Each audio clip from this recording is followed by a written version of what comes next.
Muy bien, entonces vamos a ver el tema de la cumbre del papado. En las dos lecciones anteriores estuvimos platicando un poquito de la teología medieval o algunos de los cambios teológicos que hubo en la época medieval y en su momento pues ya en su momento vimos también el tema de las catedrales, cómo se desarrolla todo ese punto de las catedrales y en qué sentido o hasta dónde llega el ingenio humano, vaya, en esa cuestión. Y de hecho, además del tema de las catedrales, pues también vemos cómo las catedrales en su momento son un símbolo de el periodo en el cual se estaba viviendo, un periodo muy, muy idealista, un periodo muy inhumano en ciertos sentidos y pues al final de cuentas esto vendría cayendo por su propio peso. También otro punto muy importante que vimos es que también impactó en su momento o también tenemos que distinguir que la Edad Media no son exactamente 1000 años, ¿sí? Realmente no es desde el año 500 o aproximadamente desde el fin del año 400, digo, desde más o menos el año 400 hasta el 1400, no. Realmente la Edad Media empieza a tener, por así decirlo, empiezan a tener un cambio, empieza a haber una mejora, empieza a haber un despertar teológico, intelectual y demás por allá de finales de lo que vendría siendo pues el siglo X.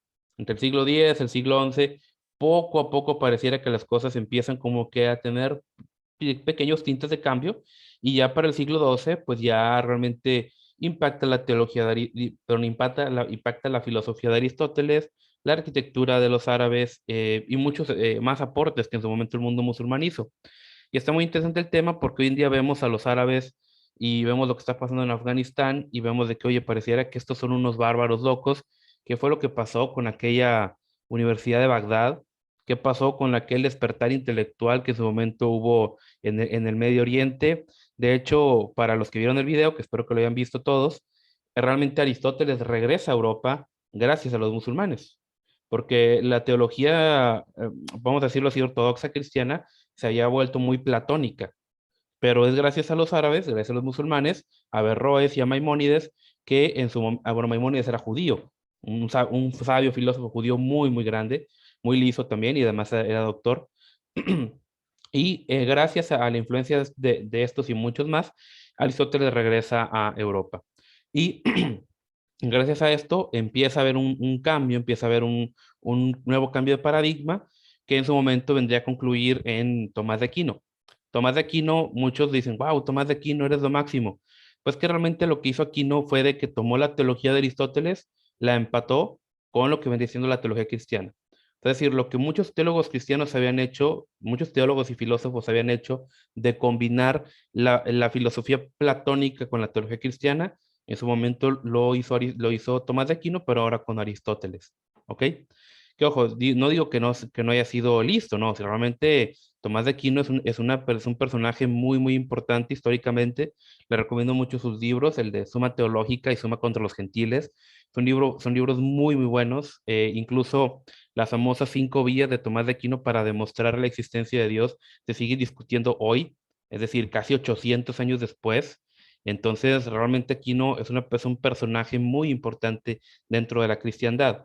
Pero algunos dirán, oye, pero es que era católico. Sí, sí era católico, pero simplemente, pues, como decía, ¿verdad? El pescado te lo come sin espinas. Es decir, el tipo creía de que, bueno, que el sacramento de la Eucaristía y que el sacramento del matrimonio y todo ese tema, está bien, pues simplemente no le hagas caso en eso. Como filósofo, obviamente buenísimo y muchos de sus aportes grandísimos, pero ya en la cuestión teológica, pues obviamente ya sabemos que cambia el asunto, ¿verdad? O sea, obviamente podemos tomar la filosofía de Aquino sin necesariamente adherir a todas sus cuestiones teológicas, ¿verdad? Incluso, como lo vimos también en los videos, hubo cuestiones sobre la que la cristiandad, incluso los famosos padres apostólicos, que muchos dicen que no deberíamos llamarles así, se contradecían. O sea, es decir, no, los padres apostólicos no estaban de acuerdo en todo como nos han hecho creer, o sea, y como ya lo vimos, por ejemplo, Jerónimo se andaba peleando con Agustín y Ambrosio andaba ahí haciendo cuanta cosa, o sea, realmente no son los santos, ¿sabes?, que nos quieren vender. O sea, eran personas como todos que cometieron errores, Por eso realmente la iglesia se basa principalmente en la Biblia. Podemos ver o podemos analizar los escritos de estos personajes, pero pues ya al grado de santificarlos o de decir que todo lo que dijeron era verdad y era perfecto, pues no, ¿verdad? O sea, también ya sería caer en idolatría. Entonces empezamos con esta frase que dice, tú eres tanto el heredero de la herencia del mundo, pero creo que has recibido no en su posición, sino en su administración. Lo que más temo que pueda sucederte no es el veneno, la espada o la espada, sino los deseos de señorear. Que en su momento Bernardo de Claraval, que era un monje, le comenta al entonces Papa Eugenio III. Y bueno, ya platicamos un poquito de todas estas cuestiones y donde nos quedamos en Europa, pero acuérdense que dimos allí un rodeo por Oriente, luego regresamos a tocar temas de la teología y las catedrales.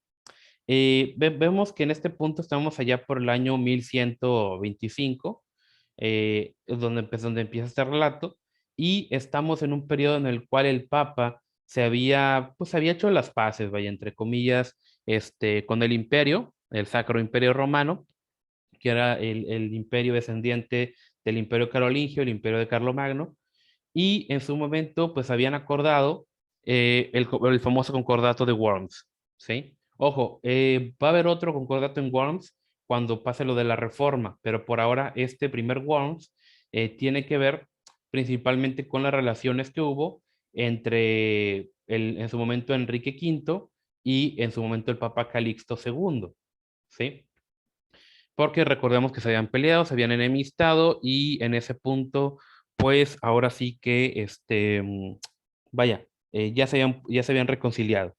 Ahora, recordemos un punto aquí muy importante y es de que el Papa sí llegó en su momento a tener ejército, llegó en su momento a tener un ala del ejército, los famosos estados papales, pero realmente el verdadero poder del Papa era la manipulación, ¿sí? O sea, es decir, si un rey se rebelaba contra el poder del Papa, el Papa no lo podía amenazar con sus ejércitos, ¿sí?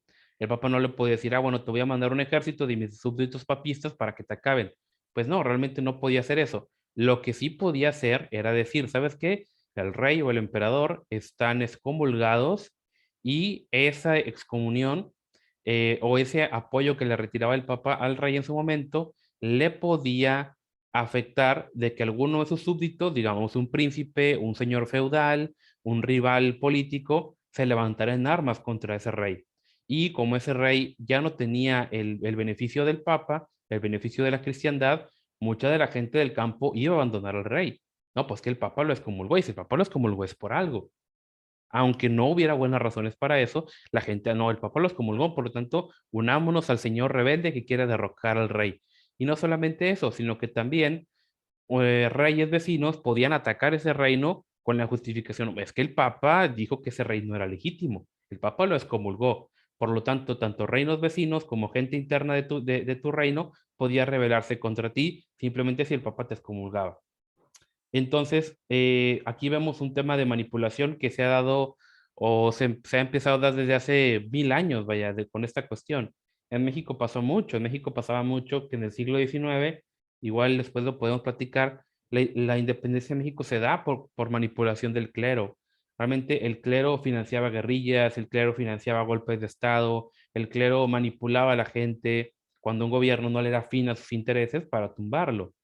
Entonces, esto ha pasado a lo largo de la historia, largo y entendido. Hay muchos libros que hablan de esto, hay muchos documentos que hablan de esto, y gran parte a partir de estas consecuencias y a partir de toda esta manipulación que se da, es de que en su momento también, por eso la división de la iglesia y el Estado se da principalmente en los países protestantes. De hecho, hay un librito muy bueno, está bien cortito, está ligero, se llama La ética protestante y el espíritu del capitalismo. Este está muy bueno porque es de Max Weber, si lo quieren buscar. Max Weber, yo lo tengo aquí en físico. Y es un librito cortito, muy bueno, y te habla de que, oye, ¿por qué los países protestantes progresaron más que los países católicos, ¿verdad? Porque en su momento mucha gente compara Estados Unidos, Canadá, Nueva Zelanda, Australia con Latinoamérica. El desarrollo que tuvieron y demás, el nivel de vida, ¿por qué? Bueno, aquí Max Weber responde un poquito a ese tipo de cuestiones. Entonces, a partir de estos abusos de clero, también en su momento la Reforma diría, ¿no? Hay que separar a la iglesia del Estado, ¿sí? Porque si la iglesia sigue controlando el Estado, realmente vamos a estar a merced de cualquier capricho del gobernante religioso en turno. Llámese un papa, llámese un obispo, llámese un pastor, no sé, pero el Estado no puede estar a merced de cuestiones religiosas, ¿sí? Entonces, a partir de esto se da esta cuestión. Ahora, vemos que pasa un punto muy importante, muere Calixto, y como vimos, no siempre, fíjense, todo ese tema de los papas o del papado, de que te elegían en un cónclave y que hacían un ritual y que quemaban el humo, eso es relativamente moderno, ¿eh? O sea, no es tan antiguo, ¿sí? Como lo vamos a ver a continuación. Cuando se muere el Papa Calixto, hay dos familias poderosas en Roma. Unos serán, fíjense, los Frangipani y los Pierleoni. Entonces era muy común que las familias poderosas de Italia, precisamente de Roma, pusieran a los papas, como ya lo platicamos en clases anteriores, ¿verdad? Entonces ellos empezaron a pelear y cada uno elige un papa de su bando, ¿sí? Pero para evitar más problemas, el candidato de la familia de los Pierleoni, pues sí, ¿sabes qué? Pues mejor yo renuncio para que esto no se dé. Entonces Honorio II, que fue el papa que quedó, cuando renuncia el otro contendiente a papa, lo toma, como, por así decirlo, vaya, eh, vaya, digo, perdón, queda Honorio II, y Honorio II lo quizás, ¿sabes qué? Para que no haya peleas, pues yo también renuncio, ¿sí? Yo renuncio, pero pues si me van a elegir, que me elijan los cardenales, ¿verdad? Y no una familia política. Después muere Enrique II y el trono del imperio pues queda vacante. Recordemos que también ese punto de que solamente los hijos del rey eran los legítimos herederos, también esto es relativamente, no, ojo, no es reciente, pero esto ha sido ambiguo, ¿sí? Durante mucho tiempo, en diferentes dinastías, obviamente sí había una familia real, pero, por ejemplo, podía haber una revolución militar, te podían tumbar y podía surgir otro rey, ¿verdad? O podía haber por ahí traiciones internas y cuanta cosa. Entonces, lo que pasa es de que cuando el trono del imperio queda vacante, Honorio apoya a un tipo que se llamaba Lotario de Sajonia, ¿sí? Quien este hombre pues prometía que iba a seguir el concordato que ya se había aprobado anteriormente con el Papa. Después el imperio vuelve a estar en paz, se restaura y el papado pues queda en buena posición porque pues el emperador le debía a Honorio buena parte de su éxito porque pues el papa me apoyó y como el papa me apoyó mucha gente se fue a mi bando, ¿sí? Después muere Honorio y un grupo de cardenales elige a Inocencio II, mientras que otro grupo de cardenales, que era la mayoría, nombra a Anacleto II, ¿sí? Anacleto II contaba con el apoyo de los Pierleoni y el duque de Sicilia, ¿sí? Inocencio, por su parte, pues era el papa de los Fangripani y tenía el apoyo del emperador, ¿sí? Entonces, fíjense, por un lado estaba el papa, este, estaba el papa de los Pierleoni, Anacleto II, que él tenía el apoyo por lo que vendría a ser de la familia Pierleoni y Sicilia, ¿sí? Mientras que por el otro lado estaba Inocencio II, que contaba con el apoyo del imperio, bueno, del Sacro Imperio Romano, ¿verdad? Y o bueno, el imperio germánico. Y en Francia, el rey Carlos, que es llamado Carlos el Gordo, convoca un concilio y le pide la ayuda a Bernardo de Claraval. Ya platicamos de él en clases anteriores. Bernardo va, y le confía en la decisión, oye, ¿a quién le damos el triunfo? ¿Se lo damos a Inocencio? ¿Se lo damos a Anacleto? ¿Sobre quién nos vamos? Entonces Bernardo, después ahí de estar meditándolo, Bernardo decide que hay que darle su apoyo a Inocencio, ¿sí? Después resulta el tema que cuando huye de Roma, donde pues los Pierleoni eran una amenaza, Inocencio va a Francia, donde pues es recibido con el rey y pues recibe también muchos honores ahí. Después, esto marca un precedente de que es lo que les comentaba, el papado siempre, siempre va a necesitar o siempre va a requerir de la manipulación de vaya, ¿cómo decirlo? Del apoyo militar y demás de ciertas facciones. En este caso, aquí empezaría a verse cómo el papado empieza a utilizar a Francia como su brazo armado. Después, el papado, o concretamente la Iglesia Católica, se quedarían con España. España sería durante mucho tiempo vaya, el país que más apoyo le prestó al Papa, ¿sí? Y lo que pasa es de que cuando ya Francia también se inclina ante Inocencio, pues Inocencio empieza una famosa marcha triunfal. Enrique I de Inglaterra todavía no había decidido sobre quién irse. Mucha de la gente le decía, mira, ¿sabes qué? Apoya a Anacleto, porque como el rey de Francia apoyó a Inocencio y los dos países estaban en pelea, pues sabes qué, tú apoya al bando contrario, no apoyes a Inocencio.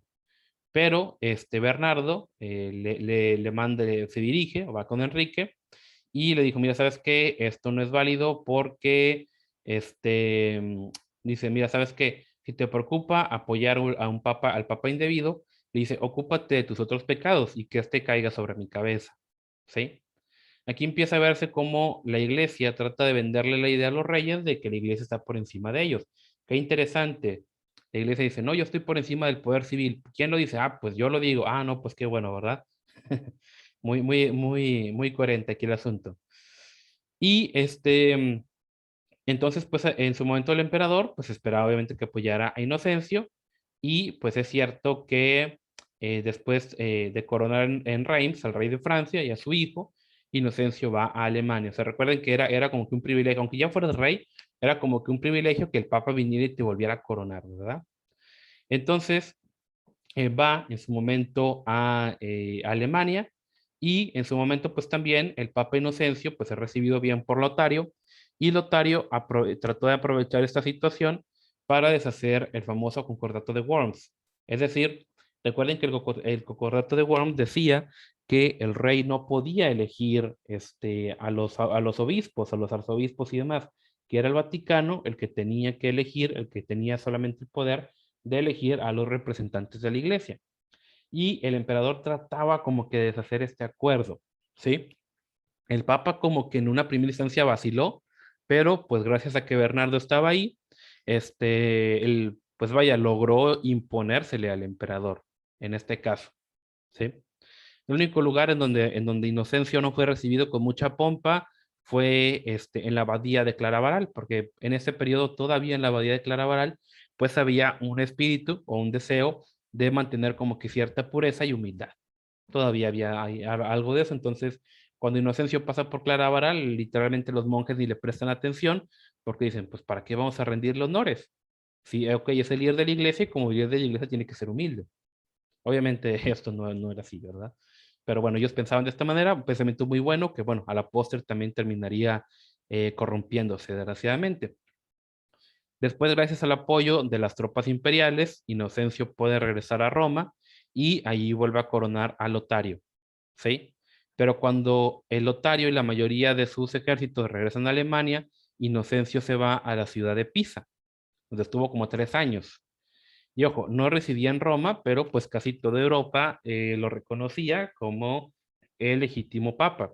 Y solamente Roma y el sur de Italia reconocían, pues ahora sí que a Anacleto. Ya en el año 1138, con ayuda del emperador Inocencio, regresa a Roma y pues ya habíamos platicado del castillo de San Ángel, el castillo de San Angelo. Es una fortaleza que en su momento es una tumba convertida en fortaleza, pues ahí Anacleto todavía estaba, pero pues lo cierto es de que estaba cada vez más aislado. Él muere en el 1138 y los Frangipani hacen elegir otro papa, Víctor IV, ¿sí? No duraría mucho porque realmente no tenía legitimidad. Lotario, pues había muerto también poco antes y Alemania se encontraba dividida, pues ahora sí que en dos bandos o en dos partidos, fíjense, había dos partidos. Unos eran los Hohenstaufen, que eran una facción, y los otros eran los de la Casa de Baviera. Los Hohenstaufen tenían el nombre de los gibelinos y los otros los guelfos, ¿sí? Entonces, en Italia, los guelfos eran el partido principal y cuando Conrado III, Hohenstaufen, logra hacerse con el trono, los guelfos italianos, con el apoyo de Inocencio, pues continuaron tratando de socavar el poder imperial a través del norte de Italia. Ahora, fíjense lo que pasa aquí. Cuando pasa esto, el Papa empieza a apoyar movimientos republicanos, ¿sí? El movimiento republicano empieza inspirado en las enseñanzas de Arnaldo de Brescia, que empezó a cobrar fuerza en la región. Es decir, como el Papa tenía el apoyo, tenía alianza con un partido político, por así decirlo, con una facción política, y el emperador de ahorita no le ha hecho nada al Papa. Conrado III no le hizo nada al Papa. Conrado III no atentó contra la iglesia, pero como era del partido contrario, el Papa trata de socavar el poder del imperio. ¿Sí? Entonces, oye, espérate, pero ¿qué no estábamos hablando que el Papa solamente debía ocuparse de cuestiones espirituales? ¿Por qué se anda metiendo en cuestiones políticas cuando este emperador, no digo que sea bueno, pero no se metió ni con la iglesia ni con él? Hay que pensar esto. Entonces, los guelfos, que eran el partido del Papa, hacen que varias ciudades imperiales se rebelen y que se empiecen a proclamar república. El problema es de que esto le salió el tiro por la culata al Papa porque las ideas de Arnaldo de Brescia fueron llegando a Italia, donde estaban pues los famosos estados pontificios. Uno de estos pasa en la ciudad de Tívoli. La ciudad de Tívoli se declara independiente del poder del Papa y se organiza al estilo republicano. Los romanos, en su momento que estaban bajo el mano de Inocencio, atacaron y vencieron a Tívoli. Pero cuando el Papa se niega a permitirles que saquen la ciudad, el pueblo hacia Roma, se reúne en el Capitolio y se constituye una república bajo un senado electo por el pueblo. ¿Sí? Y al mismo tiempo reconocían la autoridad espiritual del Papa, pero le negaban este famoso poder temporal, ¿sí? Es decir, este famoso poder que decía que el Papa tenía también un poder temporal político. Y pues en su momento apelan al emperador para que regrese a Roma y restaure el verdadero imperio romano con su capital en la ciudad eterna y el papado pues bajo él. O sea, fíjense, el Papa por haber apoyado movimientos republicanos, se le voltea el asunto y esto también se le ve afectado a él. Ahora, fíjense, también un punto muy importante. Cuando la ciudad de Tivoli se declara una república, el Papa consiente en que vayan, por así decirlo, el Papa consiente en que vayan, em, vaya, de que vayan allá a la ciudad y, pues, por así decirlo, pues acaben con ella, arrasen con ella, y en su momento, pues, pareciera que no hay mucha coherencia en ese sentido, ¿verdad? Porque dice, oye, como el Papa, ¿por qué apoyas que vayan y destruyan o maten gente en una ciudad solamente porque se quieren gobernar diferente a ti, ¿verdad? Creo que esto está muy interesante. Y también, digo, nos habla de un peligro del extremismo religioso de la época que estaba rondando bastante, ¿sí?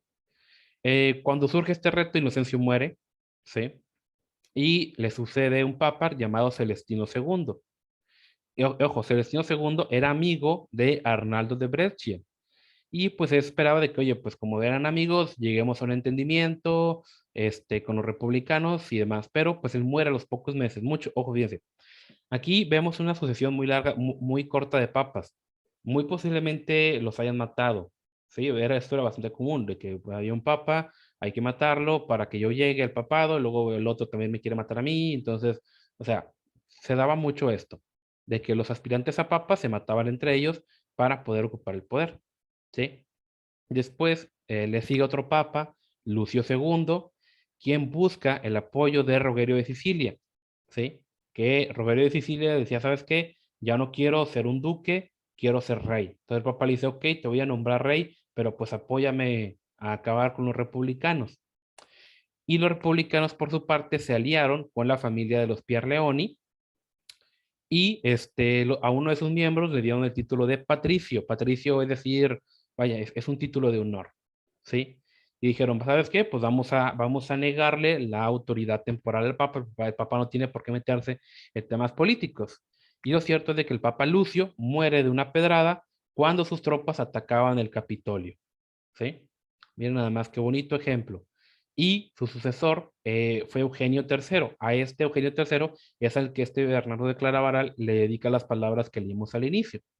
Ojo, lo cierto es de que Eugenio III, pues él es electo en un periodo pues muy convulso, un periodo muy difícil, y en su momento, incluso Bernardo, que vivía ya cerca de los Alpes, Bernardo recibe con disgusto la noticia de la elección de su amigo, ¿sí? Pero pues a pesar de eso le envía una carta muy larga en la cual le aconseja cómo debía conducirse, cómo trabajar, cómo esto y cómo aquello, ¿sí? Eugenio III reúne las tropas de varias ciudades cercanas y derrotó en su momento a los romanos, que pues eran una república o querían ser república, y en cuyo auxilio pues había acudido Bernardo de Brescia con un contingente suizo, ¿sí?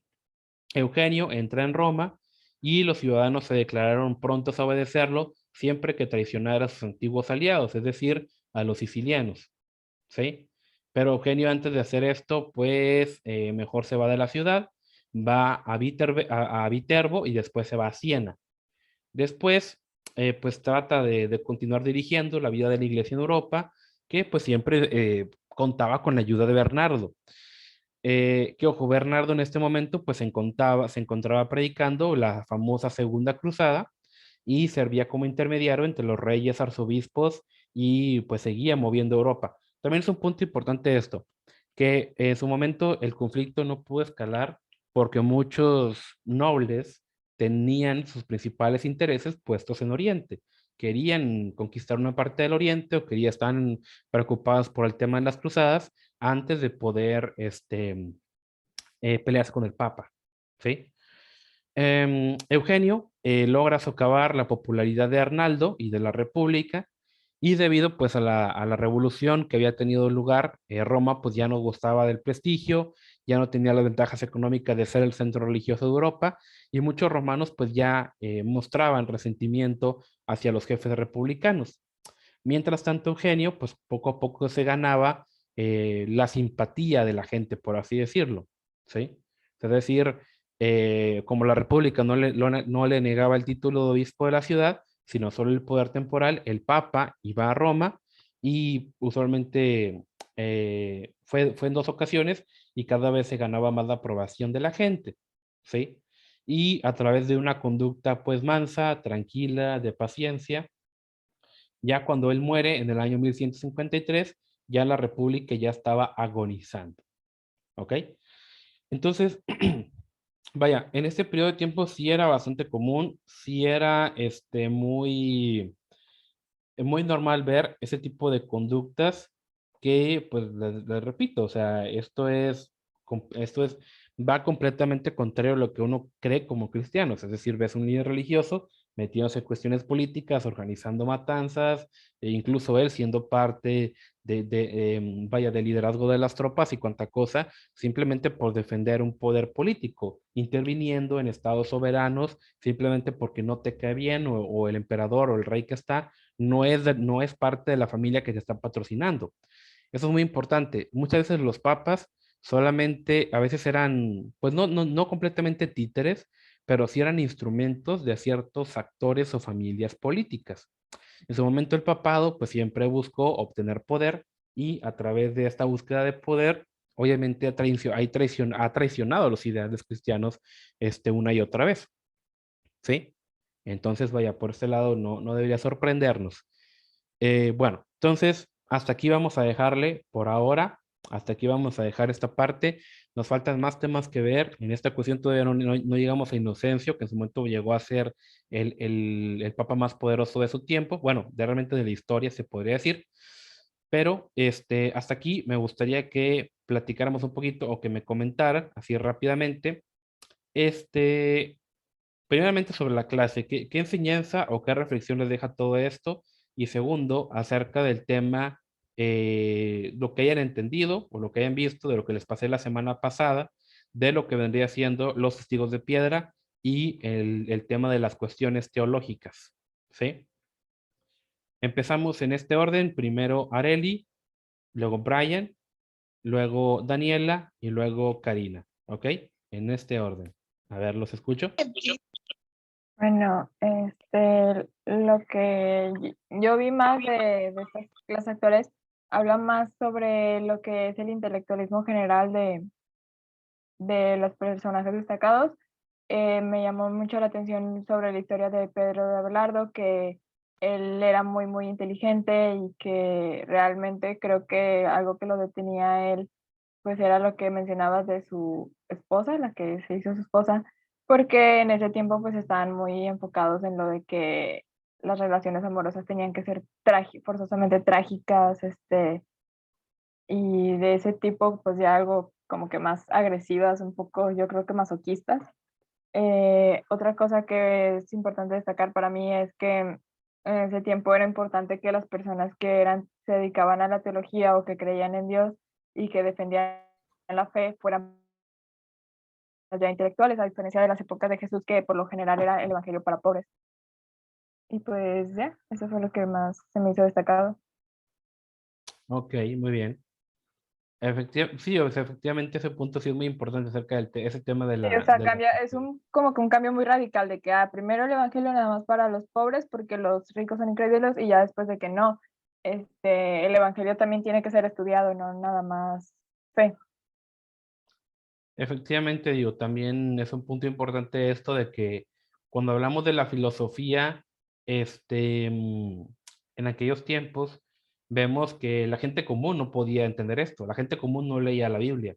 Todos los aportes fueron de monjes, de sacerdotes, de clérigos que se iban a enclaustrar a los monasterios y muchos de ellos venían de familias ricas. O sea, sí hubo poquita movilidad social en la cuestión que alguien pobre llegó alto, pero en su gran mayoría venían de familias ricas y gracias a eso pudieron tener buena educación y en su momento hicieron esos tipos de aportes a la teología, ¿verdad? Pero bueno, seguimos contigo, Brian.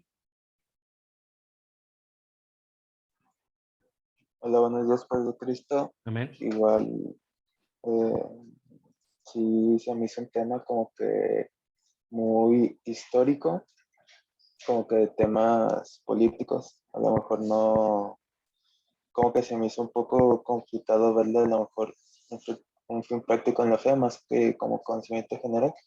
Pero pues ahí pues sí resulta importante ver, pues en este caso, del estudio de, pues sobre todo de la labor papal, cómo se organizaban, cómo vivían, cómo tenían cierta autoridad frente al Estado, lo cual pues podemos saber que eso ocasiona problemas ya tanto para la credibilidad de la iglesia como pues hasta hoy, ¿verdad? Porque hay gente que ve mal el cristianismo simplemente porque anteriormente hubo personas que en nombre de Dios pues hicieron atrocidades, ¿verdad? Y, y realmente es todo lo que tengo que decir al respecto.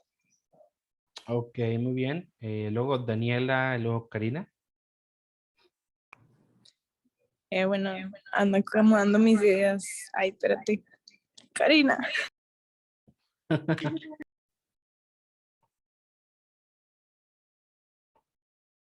A ver,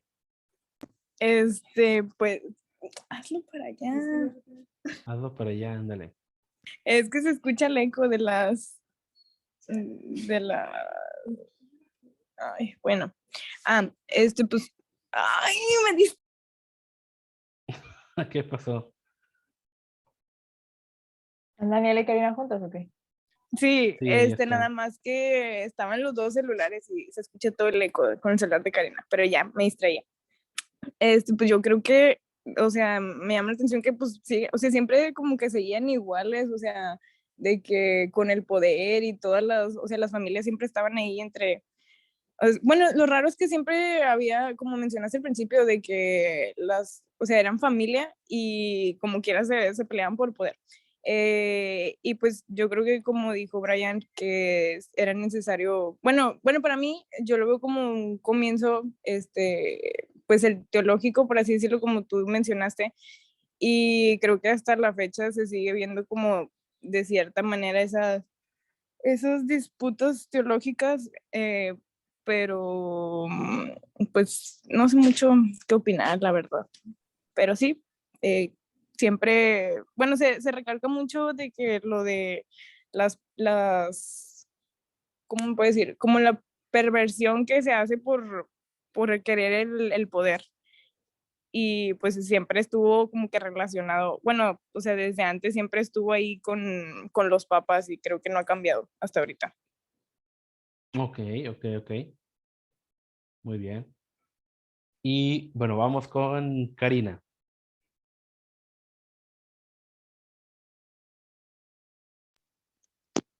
Bueno, ah, que se escucha el eco, se escucha yo. A ver, una muteese y baje el audio y la otra hable. A ver, ya, Ya, ya, ya. ya muteo acá. Bueno, yo de esta clase, pues no, es que me iba. Yo de esta clase no tengo tanto que decir, o sea, simplemente que, o sea, o sea, diferentes aspectos, poquitos, ¿verdad? Pero es mucho de lo mismo, o sea, como de las peleas, las envidias, las luchas por el poder, etcétera. Entonces, pues creo que he dicho mi opinión al respecto muchas veces sobre eso.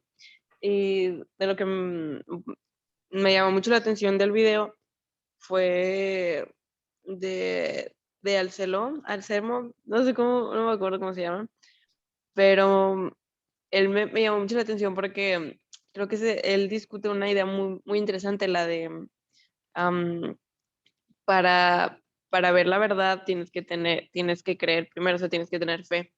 Y creo que es cierto, pero para los cristianos me llama mucho la atención esa idea. Y, y de hecho, estaba viendo, bueno, leí sobre las estéticas de la Edad Media y y había mucho, no sé, o sea, la belleza era muy objetiva. O sea, bueno, no siempre, ¿verdad? Pero sí se medía pues, por todo lo que pasó en la Edad Media, bueno, me acuerdo mucho que se me quedó de leer sobre que lo bello de las cosas recaía porque el creador las creó y era una belleza limitada que intentaba demostrar la belleza superior. Entonces me llama mucho la atención y digo, se une a esto porque fue en la Edad Media y pues porque fue obviamente desarrollo del Oriente, etcétera. Y me llamó mucho la atención porque pues sí, yo la conocía como una época oscura, pero no, o sea, al menos estoy viendo partes que no conocía y me llaman mucho la atención. Y bueno, en mi salón tienen la creencia de que el amor nació en la Edad Media. No entendía y pues las lecturas que vamos a hacer sobre eso todavía no las hacemos, pero más o menos como lo que dijeron, dijiste, perdón, del amor, pues me hace ver un poco por qué dicen eso. Pero digo, no he leído nada. Pero sí, en general me parece muy interesante. Y ya, es todo. Ok, ok, ok. Bueno, miren, aquí me gustaría hacer unos apuntes también interesantes. Y es de que sí, es lo que les decía, que en este periodo, allá por el 1200 aproximadamente, empieza a haber un despertar, ¿sí? También cuando el famoso arte gótico empieza a desarrollarse, vemos que sí hay ciertos avances en algunas cuestiones, hay ciertos avances filosóficos, pero cuando te vas a la vida del día a día de la gente se moría de una gripa, la gente se moría porque no había medicinas, se moría de desnutrición, o sea, era un estilo de vida muy miserable, vaya, en aquel entonces.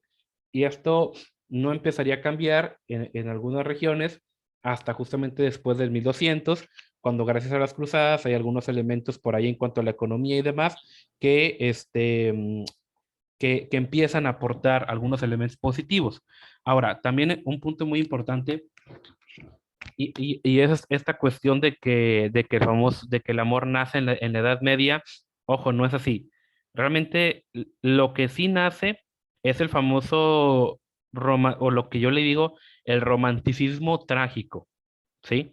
estas ideas de amores imposibles, de que el amor es algo trágico, de que el amor es algo que te va a hacer sufrir y que esto y aquello, nace en este periodo de tiempo.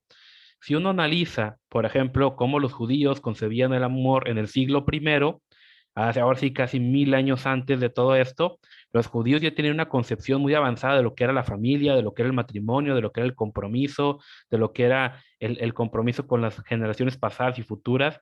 O sea, no, el concepto de familia es un concepto judío que viene 1000 años antes que la Edad Media, ¿sí?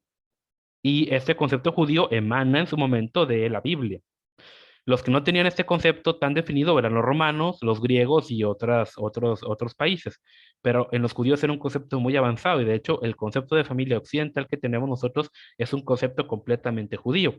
Entonces el concepto de amor no viene solamente, no viene de la Edad Media, viene desde mucho tiempo atrás, viene precisamente de los judíos, que es desde donde bebemos nosotros. Pero el concepto de amor trágico y cuanta cosa, ese sí viene de la Edad Media, que es algo que sí condenamos, ¿verdad? Entonces, vaya, por ese lado, yo les digo, a este amor tipo Disney, ¿verdad? Y todo ese tipo de cosas, eso sí viene de la Edad Media y es algo que sí le ha hecho mucho daño a la gente, porque creen que si tú sufres y que si tú te peleas y que si tú anhelas algo imposible o que si alguien te maltrata, ay, este es como un amor de los cuentos, ¿verdad? Y pues no, o sea, realmente así no son las cosas, ¿verdad? Entonces, por ese lado sí tenemos que ser conscientes. Y bueno, ni hablar del tema de la teología, ¿verdad? En su momento, cuando vemos este tipo de casos, vemos que, oye, la preocupación principal es de que, vaya, la cuestión del prestigio y no del pecado, porque en su momento este tipo, em, Abelardo, él pues embaraza a una joven y, oye, eso es pecado de fornicación, ¿verdad? Y eres un clérigo, es un pecado, es un pecado fuerte. Pero resulta que, oye, la preocupación principal no es esa, sino la preocupación principal es de que, voy a perder prestigio. Oye, ¿y dónde quedó el pecado? ¿Dónde quedó la santidad? Oye, está bien, eres muy buen teólogo, muy buen filósofo, pero ¿qué onda con esto, verdad?